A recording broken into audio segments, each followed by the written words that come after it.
Shalom les Koulam, nous sommes le 6 mars 2015 et nous fêtons tous ensemble la fête de Purim. Alors, je suppose que certains d'entre vous avaient déjà pratiqué le festin de Purim aujourd'hui et nous allons donc entamer ensemble d'une façon joyeuse la lecture du livre d'Esther ensemble. Alors vous qui êtes chez vous et qui écoutez, n'est-ce pas, cet enregistrement, je vous rappelle que lorsque l'on prononce le nom du terrible Haman, tout le monde crie « Ouh !» Allez, tous ensemble ici à Jérusalem, « Ouh !» On bat des pieds et on fait aller normalement la crécelle. Très bien. Et lorsque l'on prononce le nom d'Esther, on dit « Ah !» Voilà, alors ensemble, lisons cette Megillat Esther. C'était du temps d'Assuérus, de cet Assuérus, qui régnait depuis l'Inde jusqu'en Éthiopie sur 127 provinces. Et le roi Assuérus était alors assis sur son trône royal à Suse, dans la capitale. La 3e année de son règne, il fit un festin à tous ses princes et ses serviteurs, les commandants de l'armée des Perses et des Mèdes. Les grands et les chefs des provinces furent réunis en sa présence. Il montra la splendide richesse de son royaume et l'éclatante magnificence de sa grandeur pendant nombre de jours, pendant 180 jours. Lorsque ces jours furent écoulés, le roi fit pour tout le peuple qui se trouvait à Suse, la capitale depuis... Excusez-moi, je suis en train de vérifier si mon enregistreur marche, mais comme c'est Purim, on peut faire des choses amusantes. C'en est une, je continue donc ma lecture. Je reprends au verset 5. Lorsque ces jours furent écoulés, le roi fit pour tout le peuple qui se trouvait à Suse, la capitale depuis le plus grand jusqu'au plus petit, un festin qui dura 7 jours, dans la cour du jardin de la maison royale. Des tentures blanches, vertes et bleues étaient attachées par des cordons de byssus et de pourpre à des anneaux d'argent et à des colonnes de marbre. Des lits d'or et d'argent reposaient sur un pavé de porphyre, de marbre, de nacre et de pierre noire. On servait à boire dans des vases d'or, de différentes espèces, et il y avait abondance de vin royal grâce à la libéralité du roi. Mais on ne forçait personne à boire, car le roi avait ordonné à tous les gens de sa maison de se conformer à la volonté de chacun. La reine Vashti fit aussi un festin pour les femmes dans la maison royale du roi Assuérus. Le 7e jour, comme le cœur du roi était réjoui par le vin, il ordonna à Mehuman, Bistha, Harbona, Bigtha, Abagtha, Zétar et Carcasse, les 7 eunuques qui servaient devant le roi Assuérus, d'amener en sa présence la reine Vashti avec la couronne royale pour montrer sa beauté au peuple et aux grands, car elle était belle de figure. Mais la reine Vashti refusa de venir, quand elle reçut par les eunuques l'ordre du roi. Et le roi fut très irrité. Il fut enflammé de colère. Alors le roi s'adressa aux sages qui avaient la connaissance des temps, car ainsi se traitaient les affaires du roi devant tous ceux qui connaissaient les lois et le droit. Il avait auprès de lui Karsenna, Shethar, Admata, Tarsis, Mérès, Marsena, Memucan, 7 princes de Perse et de Médie, qui voyaient la face du roi et qui occupaient le premier rang dans leur royaume. Quelle loi, dit-il, faut-il appliquer à la reine Vashti pour n'avoir point exécuté ce que le roi Assuérus lui a ordonné par les eunuques? Memucan répondit devant le roi et les princes. Ce n'est pas seulement à l'égard du roi que la reine Vashti a mal agi, c'est aussi envers tous les princes et tous les peuples qui sont dans toutes les provinces du roi Assuérus, car l'action de la reine parviendra à la connaissance de toutes les femmes, et les portera à mépriser leur mari. Elles diront, le roi Cyrus avait ordonné qu'on amène en sa présence la reine Vashti, et elle n'y est pas allée. Et dès ce jour, les princesses de Perse et de Médie, qui auront appris l'action de la reine, la rapporteront à tous les chefs du roi. De là beaucoup de mépris et de colère.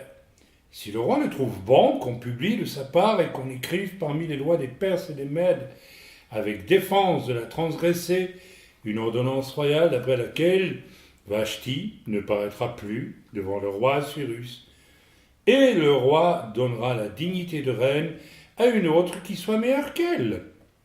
L'édit du roi sera connu dans tout son royaume, quelque grand qu'il soit, et toutes les femmes rendront honneur à leur mari, depuis le plus grand jusqu'au plus petit. Cet avis fut approuvé du roi et des princes, et le roi agit d'après les paroles de Memucan. Il envoya des lettres à toutes les provinces du royaume, à chaque province, selon son écriture, et à chaque peuple, selon sa langue. Elle portait que tout homme devait être le maître dans sa maison et qu'il parlerait la langue de son peuple. Chapitre 2.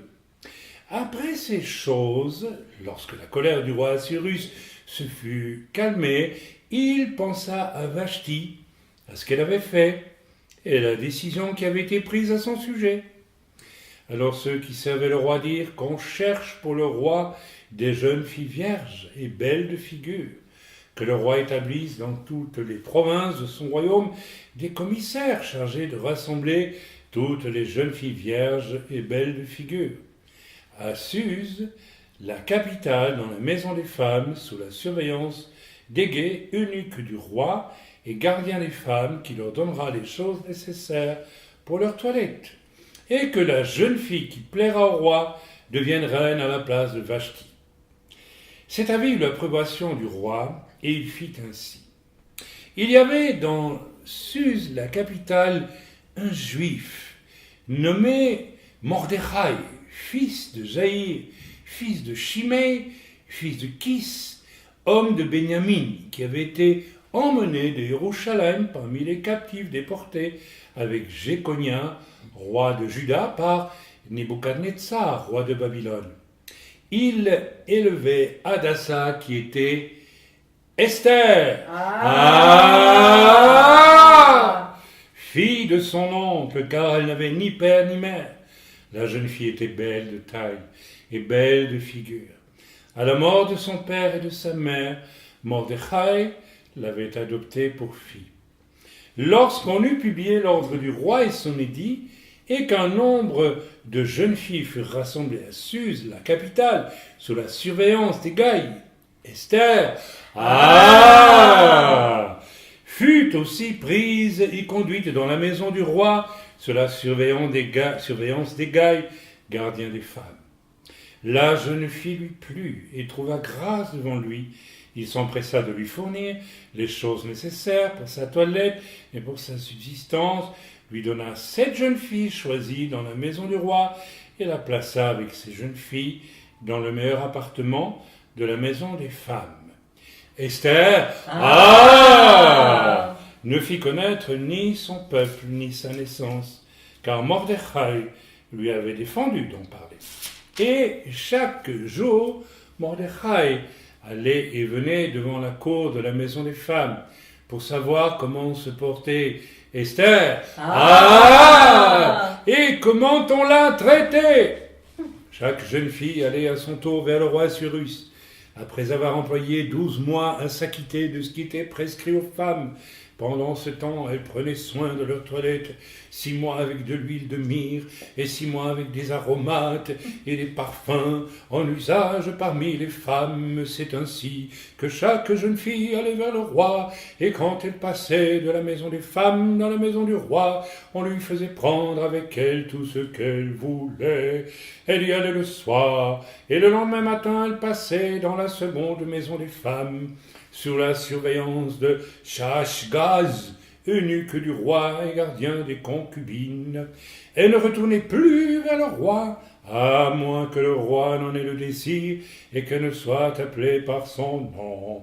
Lorsque son tour d'aller vers le roi fut arrivé, Esther, fille d'Abichaïl, oncle de Mordechai, qui l'avait adoptée pour fille, ne demanda que ce qui fut désigné par Hegai, eunuque du roi et gardien des femmes. Esther trouvait grâce aux yeux de tous ceux. Nous avons loupé un A, mais ça ne fait rien, je reprends. Esther, fille d'Abichaïl, oncle de Mordechai, qui l'avait adoptée pour fille, ne demanda que ce qui fut désigné par Hegai, eunuque du roi et gardien des femmes. Esther trouvait grâce. Trouvait grâce aux yeux de tous ceux qui la voyaient. Esther fut conduite auprès du roi Assyrus dans sa maison royale, le 10e mois, qui est le mois de Tébet, la 7e année de son règne. Le roi aima Esther plus que toutes les autres femmes, et elle obtint grâce et faveur devant lui plus que toutes les autres jeunes filles. Il mit la couronne royale sur sa tête et la fit reine à la place de Vashti. Le roi donna un grand festin à tous ses princes et à ses serviteurs, un festin en l'honneur d'Esther. Il accorda du repos aux provinces et fit des présents avec une libéralité royale. La seconde fois qu'on assembla les jeunes filles, Mordechai était assis à la porte du roi. Esther n'avait fait connaître ni sa naissance, ni son peuple, car Mordechai le lui avait défendu, et elle suivait les ordres de Mordechai aussi fidèlement qu'à l'époque où elle était sous sa tutelle. Dans ce même temps que Mordechai était assis à la porte du roi, Bigtan et Teresh, deux eunuques du roi, gardes du seuil, cédèrent à un mouvement d'irritation et voulurent porter la main sur le roi Assyrus. Mordechai, connaissance de la chose, et en informa la reine Esther, qui l'a redit au roi de la part de Mordechai.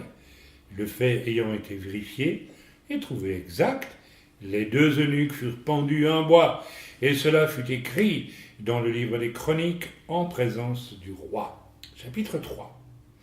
Après ces choses, le roi Assyrus fit monter au pouvoir Haman, fils de l'Agagite. Il l'éleva en dignité et plaça son siège au-dessus de ceux de tous les chefs qui étaient auprès de lui. Tous les serviteurs du roi qui se tenaient à la porte du roi fléchissaient le genou et se prosternaient devant Haman, car tel était l'ordre du roi à son égard. Mais Mordechai ne fléchissait point le genou et ne se prosternait point. Et les serviteurs du roi, qui se tenaient à la porte du roi, dirent à Mordechai, « Pourquoi transgresses-tu l'ordre du roi ?» Comme ils le lui répétaient chaque jour, et qui ne les écoutait pas, ils en informèrent Haman, pour voir si Mordechai persisterait dans sa résolution, car il leur avait dit qu'il était juif. Et Haman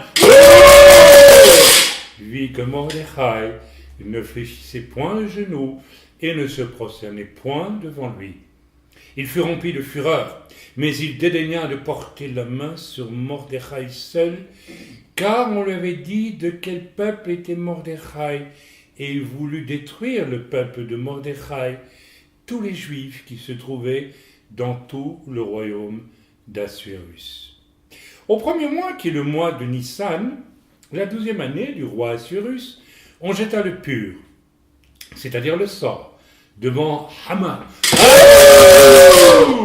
pour chaque jour et pour chaque mois, jusqu'au 12e mois, qui est le mois d'Adar. Alors Haman dit au roi Assyrus, « Il y a dans toutes les provinces de ton royaume un peuple dispersé, et à part parmi les peuples, ayant des lois différentes de celles de tous les peuples, et n'observant point les lois du roi. Il n'est pas dans l'intérêt du roi de le laisser en repos. Si le roi le trouve bon, qu'on écrive l'ordre de les faire périr. Et je pèserai 10 000 talents d'argent entre les mains des fonctionnaires pour qu'on les porte dans le trésor du roi. Le roi ôta son anneau de la main et le remit à Aman, fils d'Ammédatha, l'Agagite, ennemi des Juifs. Et le roi dit à Aman, l'argent t'est donné, et ce peuple aussi, fais-en ce que tu voudras. Les secrétaires du roi furent appelés le 13e jour du premier mois, et l'on écrivit suivant tout ce qui fut ordonné par Aman au satrape du roi, au gouverneur de chaque province et au chef de chaque peuple, à chaque province selon son écriture et à chaque peuple selon sa langue. Ce fut au nom du roi Assyrus que l'on écrivit et on scella avec l'anneau du roi. Les lettres furent envoyées par les courriers dans toutes les provinces du roi pour qu'on détruise, qu'on tue et qu'on fasse périr tous les juifs, jeunes et vieux, petits enfants et femmes, en un seul jour, le 13e du 12e mois, qui est le mois d'Adar, et pour que leurs biens soient livrés au pillage. Ces lettres renfermaient une copie de l'édit qui devait être publiée dans chaque province et inviter tous les peuples à se tenir pour ce jour-là. Pour ce jour-là. Les courriers partirent en toute hâte d'après l'ordre du roi. L'édit fut aussi publié dans Suse, la capitale. Et tandis que le roi et Aman étaient en train de boire, la ville de Suse était dans la consternation. Chapitre 4. Mordechai, ayant appris tout ce qui se passait, déchira ses vêtements, s'enveloppa d'un sac et se couvrit de cendres.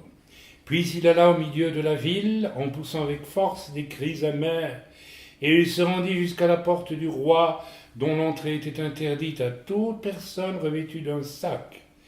Dans chaque province, partout où arrivait l'ordre du roi et son édit, il y eut une grande désolation parmi les Juifs. Ils jeûnaient, pleuraient et se lamentaient, et beaucoup se couchaient sur le sac et la cendre. Les servantes d'Esther, et ses eunuques vinrent lui annoncer cela, et la reine fut très effrayée. Elle envoya des vêtements à Mordechai pour le couvrir et lui faire ôter son sac, mais il ne les accepta pas. Alors Esther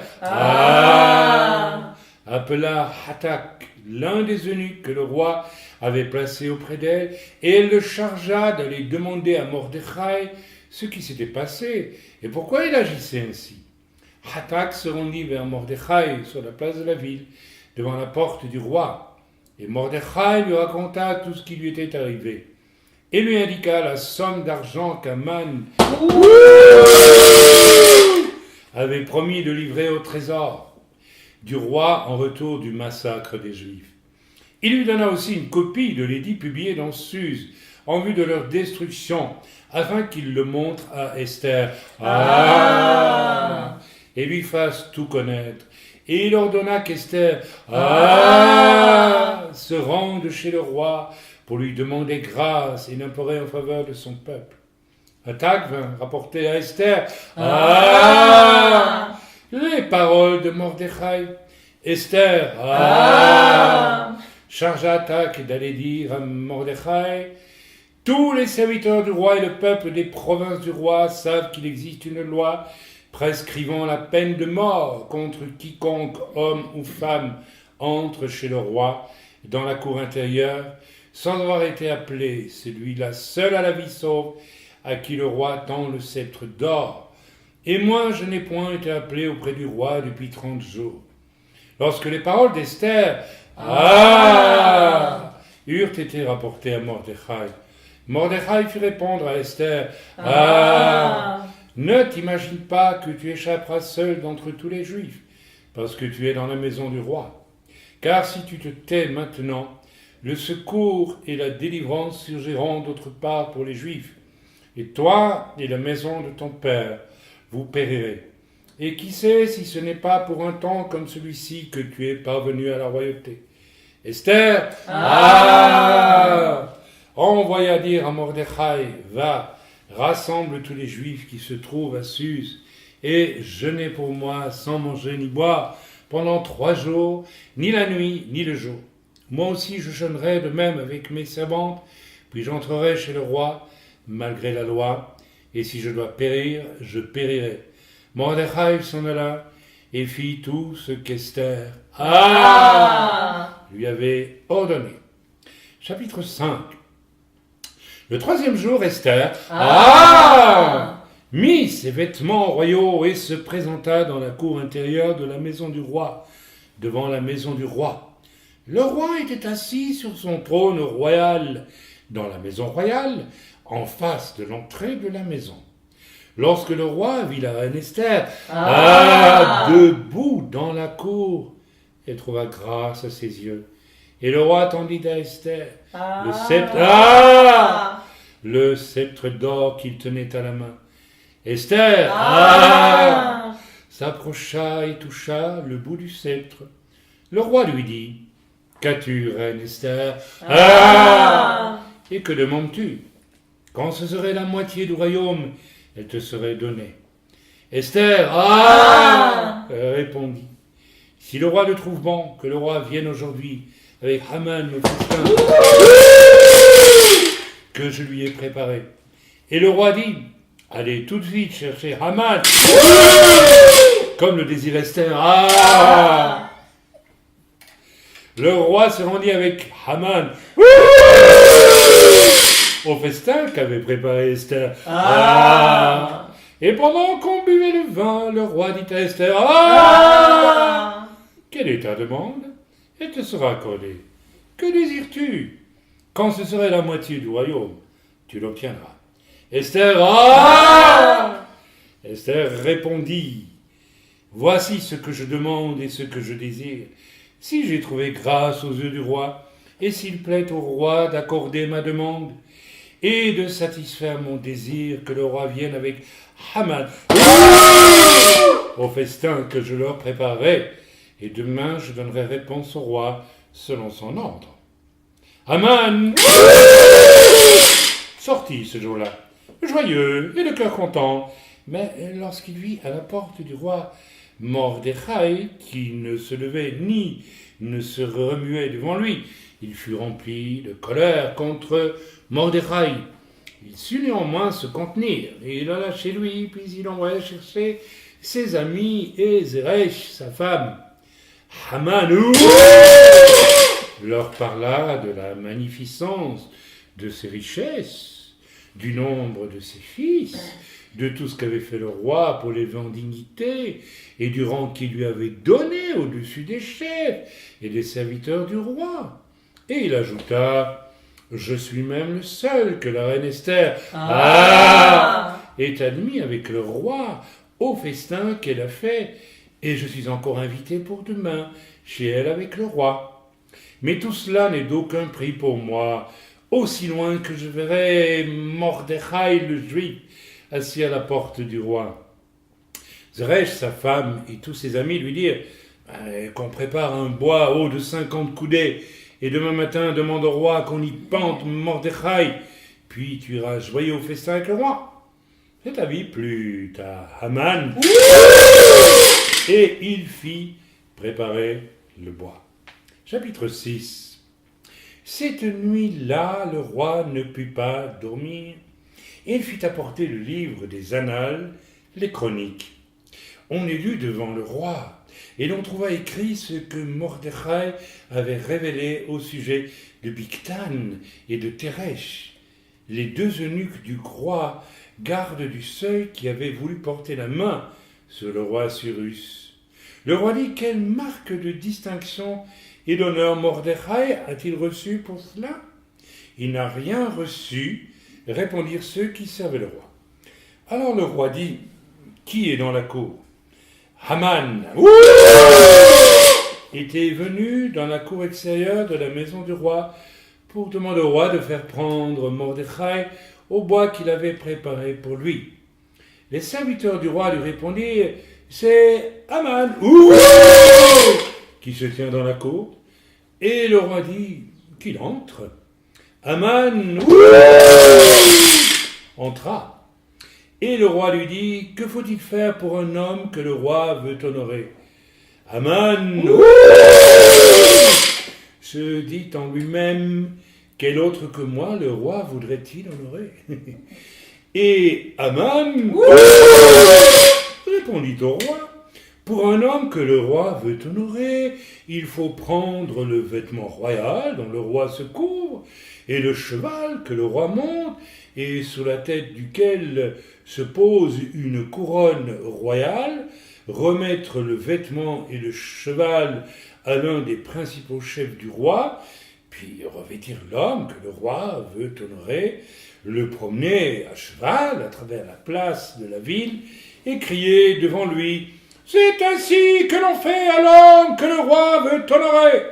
Le roi dit à Haman « Prends tout de suite le vêtement et le cheval, comme tu l'as dit, et fais ainsi pour Mordechai le juif, qui est assis à la porte du roi. Ne néglige rien de tout ce que tu as mentionné. » Et Haman prit le vêtement et le cheval, revêtit Mordechai, il le promena à cheval à travers la place de la ville, il cria devant lui « C'est ainsi que l'on fait à l'homme que le roi veut honorer !» Mordechai retourna à la porte du roi, et Haman se rendit en hâte chez lui, désolé, et la tête voilée. Haman raconta à Zeresh, sa femme, et à tous ses amis, tout ce qui lui était arrivé. Et ses sages et Zeresh, sa femme, lui dirent « Si Mordechai, devant lequel tu as commencé de tomber, est de la race des Juifs, tu ne pourras rien contre lui, mais tu tomberas devant lui. » Comme il lui parlait encore, les eunuques du roi arrivèrent et conduisirent aussitôt Haman au festin qu'Esther avait préparé. Chapitre 7. Le roi et Haman allèrent au festin chez la reine Esther. Ce second jour, le roi dit encore à Esther, pendant qu'on buvait le vin, quelle est ta demande, reine Esther? Elle te sera accordée. Que désires-tu? Quand ce serait la moitié du royaume, tu l'obtiendras. La reine Esther répondit, si j'ai trouvé grâce à tes yeux, ô roi, et si le roi le trouve bon, accorde-moi la vie. Voilà ma demande et sauve mon peuple. Voilà mon désir. Car nous sommes vendus, moi et mon peuple, pour être détruits, égorgés, massacrés. Encore, si nous étions vendus pour devenir serviteurs et servantes, je me tairais.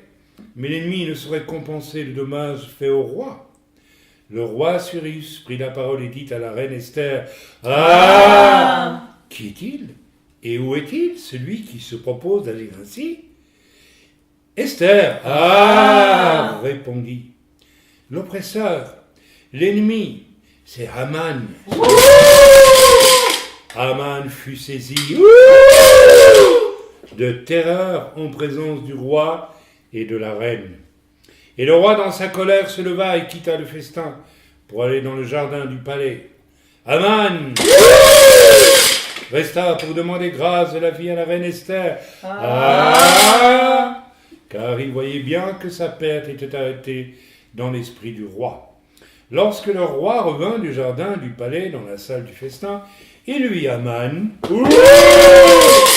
qui s'était précipité vers le lit sur lequel était Esther.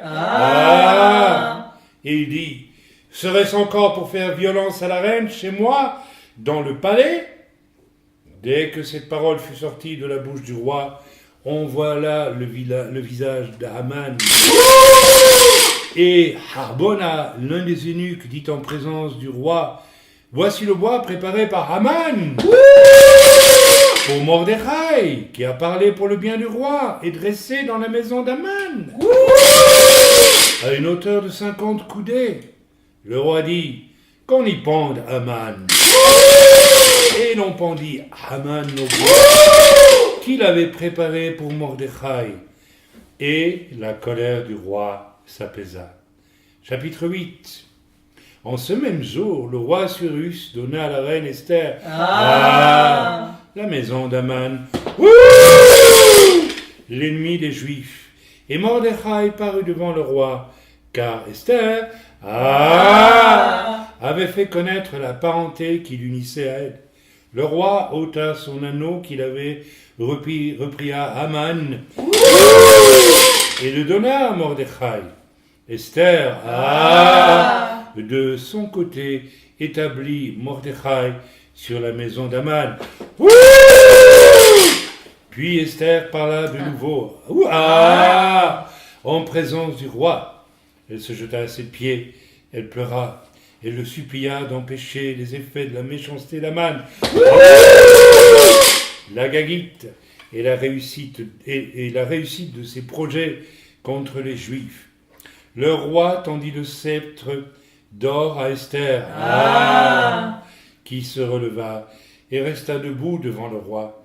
Elle dit alors, si le roi le trouve bon et si j'ai trouvé grâce devant lui, si la chose paraît convenable au roi et si je suis agréable à ses yeux, qu'on écrive pour révoquer les lettres conçues par Haman, fils d'Hammédatha, l'Agagite, et écrites par lui dans le but de faire périr les Juifs qui sont dans toutes les provinces du roi. Car comment pourrais-je voir le malheur qui atteindrait mon peuple, et comment pourrais-je voir la destruction de ma race? Le roi Cyrus dit à la reine Esther, et au juif Mordechai, voici j'ai donné à Esther, la maison d'Haman, et il a été pendu au bois pour avoir étendu la main contre les Juifs. Écrivez donc en faveur des Juifs comme il vous plaira au nom du roi, et scellez avec l'anneau du roi, car une lettre écrite au nom du roi et scellée avec l'anneau du roi ne peut être révoquée. Les secrétaires du roi furent appelés en ces temps, le 23e jour du 3e mois, qui est le mois de Sivan, et l'on écrivait, suivant tout ce qui fut ordonné par Mordechai aux Juifs, aux satrapes, aux gouverneurs et aux chefs des 127 provinces situées de l'Inde à l'Éthiopie, à chaque province selon son écriture, à chaque peuple selon sa langue, et aux Juifs selon leur écriture et selon leur langue. On écrivit au nom du roi Cyrus, et l'on scella avec l'anneau du roi. On envoyait les lettres par des courriers ayant pour monture des chevaux et des mulets nés de juments. Par ces lettres, le roi donnait aux Juifs, en quelque ville qu'ils soient, la permission de se rassembler et de défendre leur vie, de détruire, de tuer et de faire périr avec leurs petits-enfants et leurs femmes, tous ceux de chaque peuple et de chaque province qui prendraient les armes pour les attaquer et de livrer leurs biens au pillage. Et cela en un seul jour, dans toutes les provinces du roi Cyrus, le 13e jour du 12e mois, qui est le mois d'Adar. Ces lettres renfermaient une copie de l'édit qui devait être publié dans chaque province et informer tous les peuples que les Juifs se tiendraient prêts pour ce jour-là à se venger de leurs ennemis. Les courriers montés sur des chevaux et des mulets partirent aussitôt et en toute hâte d'après l'ordre du roi. L'édit fut aussi publié dans Suse, la capitale. Mordechai sortit de chez le roi avec un vêtement royal bleu et blanc, une grande couronne d'or et un manteau de byssus et de pourpre. La ville de Suse poussait des cris et se réjouissait. Il n'y avait pour les Juifs que bonheur et joie, allégresse et gloire. Dans chaque province et dans chaque ville, partout où arrivait l'ordre du roi et son édit, il y eut parmi les Juifs de la joie et de l'allégresse, des festins et des fêtes, et beaucoup de gens d'entre les peuples du pays se firent juifs, car la crainte des Juifs les avait saisis. Chapitre 9.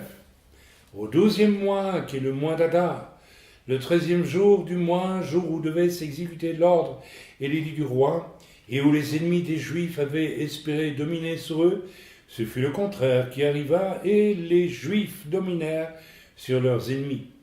Les Juifs se rassemblèrent dans leurs villes, dans toutes les provinces du roi Cyrus, pour mettre la main sur ceux qui cherchaient leur perte, et personne ne put leur résister, car la crainte qu'on avait d'eux s'était emparée de tous les peuples. Et tous les chefs des provinces, les satrapes, les gouverneurs, les fonctionnaires du roi soutinrent les Juifs à cause de l'effroi que leur inspirait Mordechai. Car Mordechai était puissant dans la maison du roi, et sa renommée se répandait dans toutes les provinces, parce qu'il devenait de plus en plus puissant. Les Juifs frappèrent à coups d'épée tous leurs ennemis. Ils les tuèrent, et les firent périr. Ils traitèrent comme il leur plut ceux qui leur étaient hostiles. Dans Suse, la capitale, les Juifs tuèrent et firent périr 500 hommes, et les égorgèrent par Shamdatha, Dalphon, Aspatha, Poratha, Adalia, Aridatha, par Mashta, Arizai, Aridai et Vajezatra, les 10 fils d'Aman, l'ennemi des Juifs, mais ils ne mirent pas la main au pillage. Ce jour-là, le nombre de ceux qui avaient été tués dans Suse, la capitale, parvint à la connaissance du roi. Et le roi dit à la reine Esther, les Juifs ont tué et fait périr dans Suse, la capitale, 500 hommes et les 10 fils d'Aman. Qu'ont-ils fait dans le reste des provinces du roi? Quelle est ta demande? Elle te sera accordée. Que désires-tu encore? Tu l'obtiendras. Esther répondit, si le roi le trouve bon qu'il soit permis aux Juifs qui sont à Suse d'agir encore demain selon le décret des 10 fils d'Aman.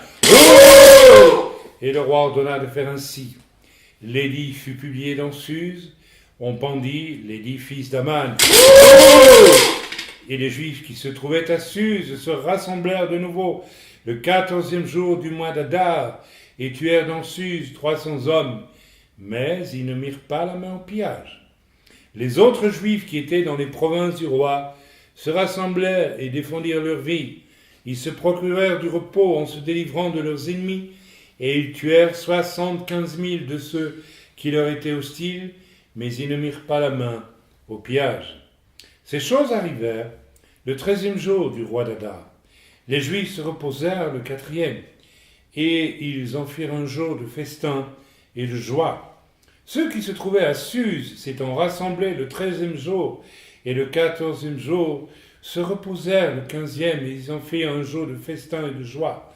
C'est pourquoi les Juifs de la campagne, qui habitent des villes sans murailles, font du 14e jour du mois d'Adar un jour de joie, de festin et de fête, où l'on s'envoie des portions les uns aux autres.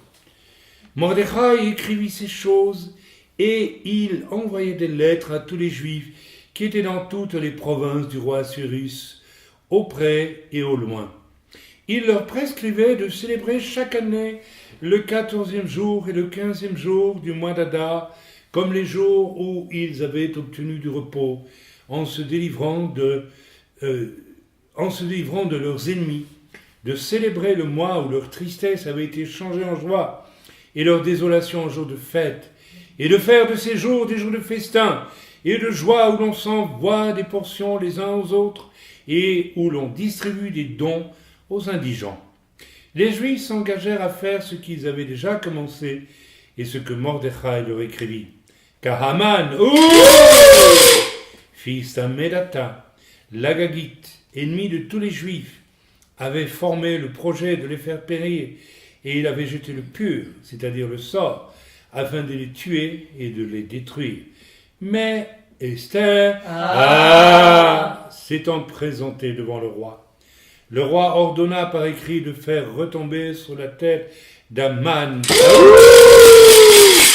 le méchant projet qu'il avait formé contre les Juifs et de le pendre au bois, lui et ses fils.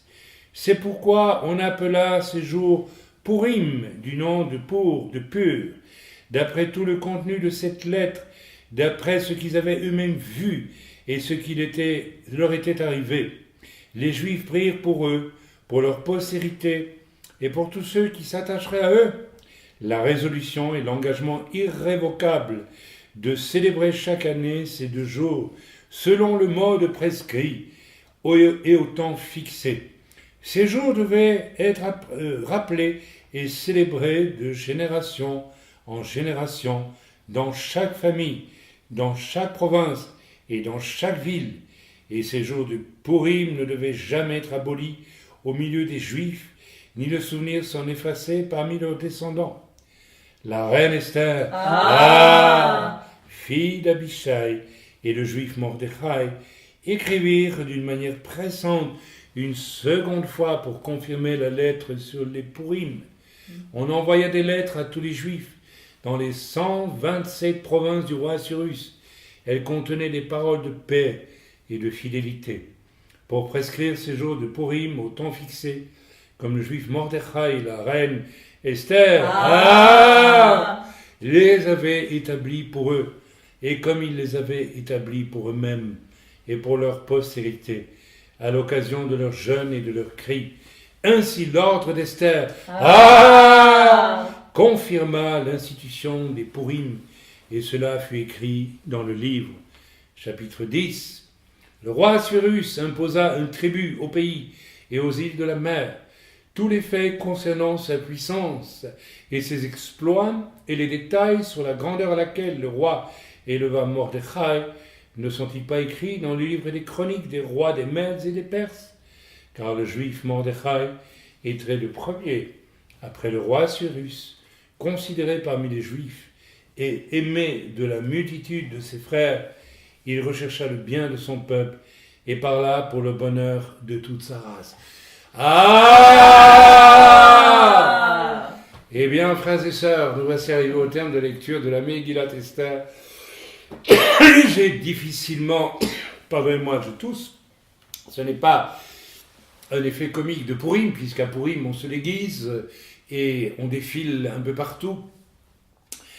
Vous ne pouvez pas me voir, mais j'ai acheté un joli petit chapeau minuscule rouge avec une grande plume qui, n'est-ce pas, est censée me couvrir la tête, d'immenses fausses oreilles, puisque nous mangeons aussi, à l'époque du Purim, ce qu'on appelle des oreilles d'amande. Ce sont des biscuits en forme d'oreilles. Bien, je n'ai pas pu résister à la lecture de cette Megillat Esther.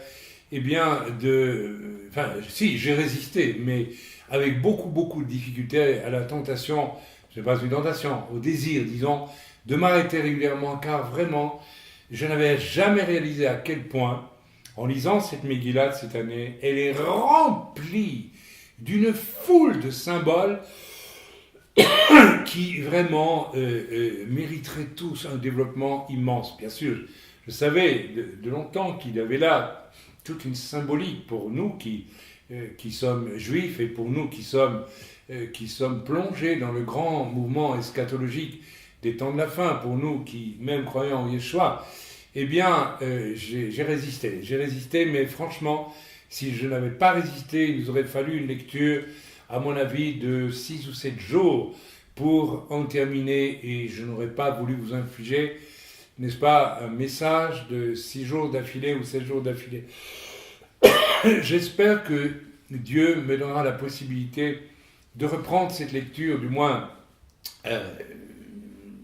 peut-être par extrait, pour vous en donner les riches commentaires que mérite un peu partout cette lecture de la Megillat d'Esther.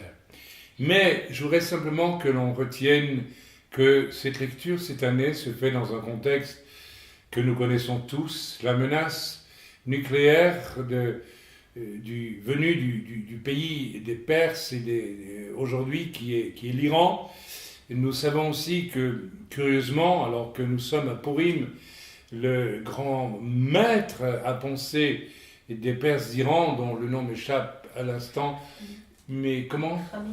Khamenei, l'imam Khamenei est en train de mourir d'un cancer de la prostate. Y voir un hasard n'est pas possible.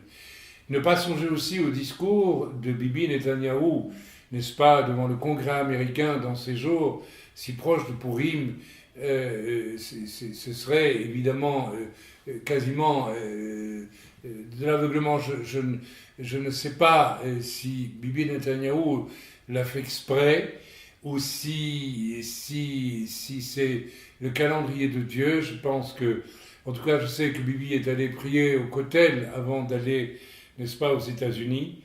Et voilà, en tout cas, il est évident que nous devons observer avec des yeux, j'allais dire gourmands, mais oui, gourmands malgré tout, même si cela risque de coûter très cher à certains, ce qui va se passer dans les les temps à venir à l'occasion de cette fête de Purim. Chers amis, je vous bénis dans le nom de Yeshua Mashiach et combien j'aimerais reprendre avec vous cette lecture et penser à tous les symboles qui sont là et qui vraiment sont absolument magnifiques. Mais peut-être vous pourrez commencer à le faire, vous, en réécoutant ce message ou en relisant calmement cette Megillat Esther.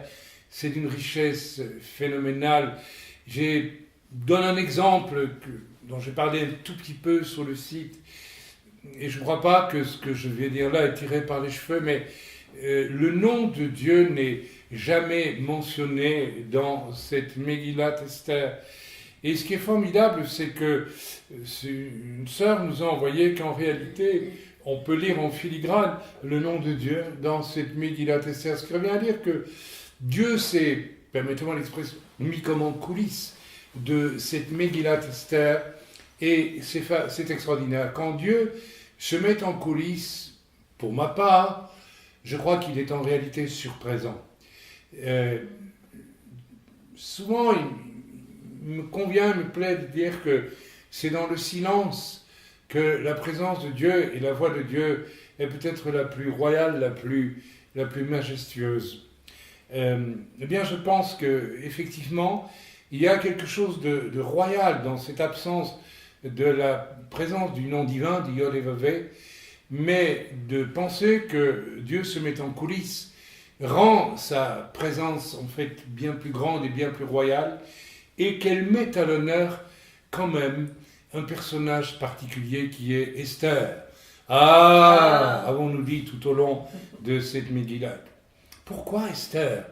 Eh bien, je crois qu'il y a ici quelque chose que l'on retrouve dans Shabbat, lorsque mon épouse et lorsque les sœurs, n'est-ce pas, qui ouvrent Shabbat, après avoir en allumant les bougies qui pour nous symbolisent comment l'arrivage, l'éclairage du roi HaKodesh pendant notre Shabbat pour nous éclairer, pour manifester la présence de Dieu aussi dans nos vies, eh bien, le fait que ce soit une femme qui allume les bougies de Shabbat, en se voilant le regard des deux mains lors de ce rituel, eh bien, est quelque chose d'extraordinaire, puisque la signification profonde est que la femme qui a été atteinte par Satan au moment de la chute, et par laquelle la chute est entrée, et chute que l'homme s'est empressé de suivre, bien sûr, eh bien, il lui est fait grâce au moment de Shabbat, ou plutôt, il ne lui est pas fait grâce, mais cette élégance, je dirais, du fait de demander à la femme d'allumer les bougies, est une façon de dire, eh bien, femme, nous sommes heureux de te dire que Dieu te fait grâce, et que si le serpent ancien t'a séduite, eh bien, le Seigneur t'élève dans le pardon et dans la grâce. Ceci est extraordinaire parce que je crois qu'on retrouve quelque part cette dimension dans le fait que c'est pas par finalement une jeune femme vierge que, eh bien, n'est-ce pas, les choses se passent au fond pour le salut le salut d'Israël d'une certaine façon. Alors bien sûr, on peut penser aussi à Myriam, mais oui, ce n'est pas interdit. Myriam, à qui une grâce va être faite. Si la chute est entrée par la femme, c'est aussi par la femme, et à travers la femme que alors bien sûr, attention, je mets un bémol immédiat. Il ne s'agit pas pour nous de prier ni Myriam, ni Marie, ni personne d'autre que le Père au nom de Yeshua. Soyons très très clairs. Mais voilà, c'est une des choses que nous pourrions approfondir ici, même si elle semble tirée par les cheveux, par peut-être des théologiens un peu rigides. Pour ma part, je ne crois pas m'égarer avec ce genre d'intuition et de pistes qui sont ouvertes. Il y a peut-être 1000 autres pistes qui sont ouvertes dans cette Megillat Esther, mais je m'arrête parce qu'autrement, je vous assure, nous en avons pour 7 jours pleins à développer tout cela. On y viendra peut-être un jour. Je vous souhaite à tous un Purim Sameach, et surtout, eh bien, déguisez-vous, faites une fête en l'honneur de l'Éternel. Ce n'est pas une fête de l'Éternel, mais c'est une fête qui est très intéressante, puisque c'est une fête qui devra se fêter toujours et à perpétuité. La fête au cours de laquelle le nom de l'Éternel n'est jamais nommé, mais où il se trouve en coulisses. J'aime beaucoup cette fête de Pourim. Que Dieu vous bénisse et bon Pourim à tous de la part de Chaim et de ceux de Jérusalem qui ont participé à la lecture de cette Megillat Esther. Shalom, shalom les Kulam. Amen.